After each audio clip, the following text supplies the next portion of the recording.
Each year during the fourth week of January, hundreds of schools across the country participate in No Name Calling Week. We spoke to Executive Director of Needham Youth Services, John Madelman, to find out why it's so important to end verbal bullying in schools. Dummy. Idiot. You're such an idiot. Stupid. Oh my gosh, she's so stupid. The saying sticks and stones may hurt your bones, but words can never hurt you may sound like a catchy childhood saying, but it's far from the truth. The truth is that words oftentimes cut deeper and hurt even more. January 21st through the 25th is No Name Calling Week, an effort to stop name calling of all kinds and provide schools with an ongoing dialogue to eliminate bullying. Well, it's interesting, when there is some sort of physical part, physical violence, someone hitting someone else, you can see it, you can feel it. People relate to that. But the emotional things, the things that are said verbally, are actually much more injurious and much more long-term, and they can be scarring for even a lifetime. The week was inspired by the novel The Misfits by James Howell.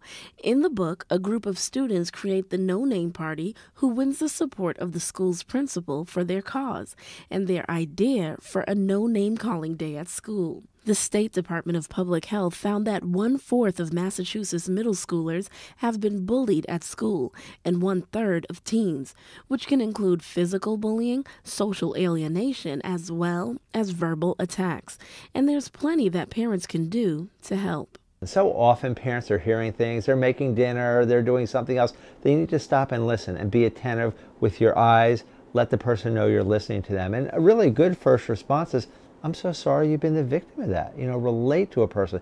As opposed to the mistakes a lot of parents make, they say, oh, come on, you'll feel better tomorrow. It's not that big a deal. He didn't mean it. Everyone says that. Those are really destructive things because someone doesn't feel validated. The message is, I don't want to tell this person something personal again, because they're basically saying it's inconsequential. For more information on No Name Calling Week, you can visit nonamecallingweek.org.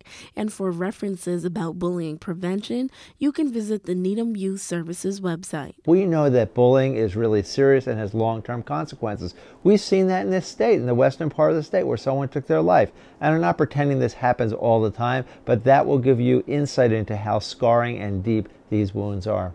For the Needham Channel News, I'm Natalie Guthrie.